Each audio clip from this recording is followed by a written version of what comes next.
will be cooking and take you guys step by step about how to cook this fantastic. Yo, what is up guys? Cooking University here, and today guys, if you are looking for healthy recipes, including this cheese and beef enchilada recipe, then you're in the right place. And honestly, I think my recipes are just getting unhealthier and unhealthier from now on. Hopefully not, but I mean, this is delicious though, right? So without further ado, let's get into the ingredients. First things first, get your grass-fed ground beef out. Get about a pound of this. Now I always like it organic, but you can get it whatever you want, as long as it's grass-fed, because grass-fed is good. Get a green bell pepper out. Next up, get your taco seasoning out. 8 7-inch flour tortillas, or corn tortillas, it doesn't really matter. Wait, actually, this is 7 inches. Let's hope this is 7 inches, because I don't know. 2 cups of Fiesta blend cheese. 1.5 cups of salsa. And the last 3 ingredients are fully optional, but you can get some shredded lettuce, 1 tomato, or some sour cream to it. But that's completely optional. That's just toppings that you can put at the end of cooking this recipe. But yeah guys, without further ado, let's get into the recipe. So first things first, make sure you get the ground beef out of the freezer and put it into the fridge 24 hours before you make this recipe, just so it can thaw out. 24 hours later, what you gotta do now is get the green pepper out, cut it in half, get the unedible stuff out of the pepper, wash that first half of that pepper, and just keep washing until all the seeds are out, and then just cut the rest of the half of the green pepper. Once the green pepper is cut, make sure to put it into the skillet. Once the green pepper is all in the skillet, make sure to place the ground beef into the skillet. And as you can see, I struggled a lot, so have fun watching me struggle. Turn the temperature up on the skillet to about 250 degrees Fahrenheit. Mash all the ground beef up once the skillet is starting to warm up, and just mix it around with the green peppers. And just keep mashing it up and stirring it around with the green peppers for about 5 minutes. Or you can just keep stirring it until the meat crumbles and it's no longer pink. And that's what I did, because I don't want any pink meat whatsoever. While the meat is browning, make sure to preheat the oven to 375 degrees Fahrenheit.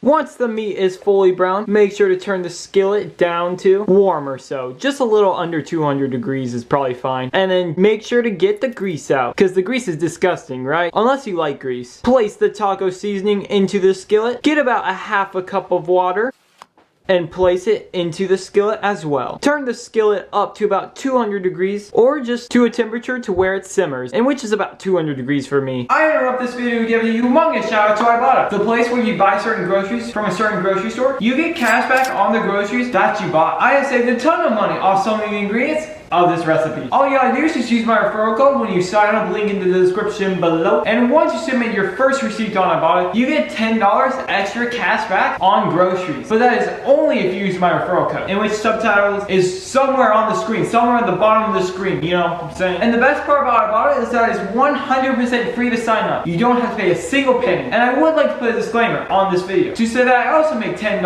on Ibotta too when you sign up using my referral code. Let it simmer for about 5 minutes. Or until the sauce thickens. But honestly, I just did 5 minutes because I don't know when the sauce thickens, right? And make sure to stir occasionally too. And while those 5 minutes were running, I got the tortillas out and placed them into a 13 by 9 inch baking dish. Once those 5 minutes are up, make sure to turn the skillet off, because you do not need the skillet anymore. Everything is fully cooked. And then place about 1/3 of a cup of meat mixture down in the center of each tortilla. As you can see, I tried my absolute best on this. It was a bit hard to even everything out though, because I never measured it. And this was my first ever time rolling up a tortilla, so I wasn't exactly sure how to do it. I literally needed my dad's help on this, but I eventually learned it. And I made a little mistake right here that I will happily admit to. So as you can see, I was placing the cheese on top of the tortillas. I was supposed to place 2 tablespoons of cheese inside of the meat mixture. And what did I do? I placed them on top of the meat mixture. But it is what it is. You learn from your mistakes. But let's just say I placed the cheese inside of the tortilla. Make sure to grease the baking pan too. I did not grease the baking pan at all. I did not spray with olive oil spray, and it was a little bit sticky at the end, but not terribly sticky. But I would recommend you grease it up. But back on topic, make sure to spoon the salsa over the enchiladas. At least I got that one right. Once you are done spooning the salsa over the enchiladas, make sure to grab some foil and cover it up. Once you got the foil on there, or at least the majority of it on there, as you can see, I kind of struggled, just maybe a teeny tiny bit. Make sure to bake inside of the 375 degree oven for about 18 minutes, or until it's heated through. But I don't know when it's heated through because it has foil over it. So I just did it for 18 minutes. Once those 18 minutes are over, make sure to get the enchiladas out of the oven, take the foil off,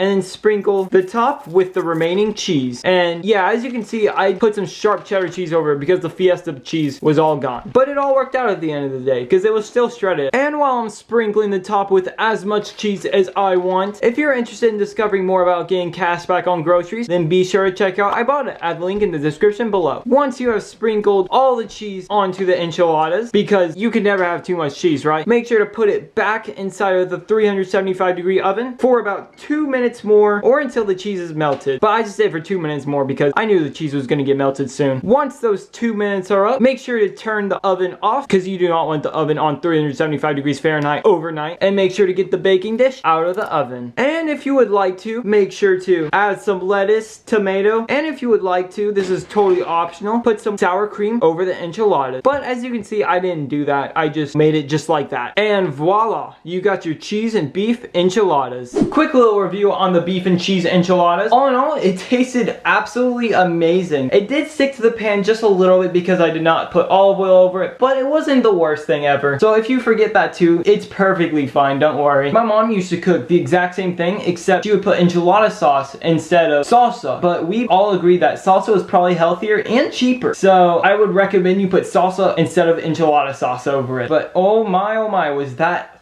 fantastic recipe though. Ooh, the cheese was good. Everything was just good. You know what I mean? The beef, the peppers, lettuce, tomato, and sour cream. Could not go wrong with that for sure. So yeah guys, 10 out of 10 would highly recommend. Oh.